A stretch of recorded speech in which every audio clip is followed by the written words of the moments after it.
governo Monti non le piace, perché? Perché non hanno fatto quello che dovevano fare, stanno ripetendo quello che ha fatto Amato, tale quale. Amato Ciampi 92-93, Monti lo sta rifacendo, mutatis mutandis, mi dispiace. Infatti l'ho detto, lui è deluso anche di se stesso, secondo me sperava di fare meglio. Però che tiri fino a giugno, almeno poi facciamo delle elezioni, che non si dimetta adesso perché sennò quello che verrebbe, e se sarebbe il meno peggio in ogni caso, quello che verrebbe sarebbe peggio, quindi meglio che resista. Lei ha una ricetta per risolvere il problema Italia? No, non ci sono le ricette, bisogna passare dalle parole ai fatti, non ci sono le ricette, è una roba lunga.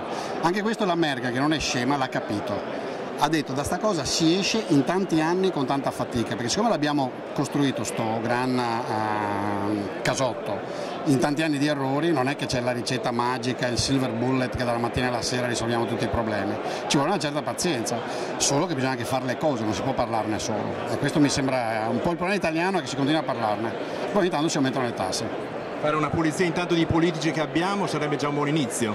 Questo spetta a voi però, sì, direi proprio di sì, via tutti, l'opinione mia è proprio via tutti, l'Italia ha proprio bisogno di cambiare la sua classe politica al 99,9%, davvero, mi sembra